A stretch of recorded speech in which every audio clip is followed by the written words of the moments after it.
আসসালামু আলাইকুম।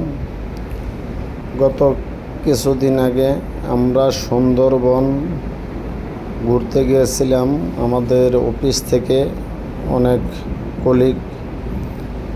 ওখানে গেলে সবচাইতে সুন্দর একটা জায়গা করমজল। ওখানে অনেক কিছু দেখার মতো আছে।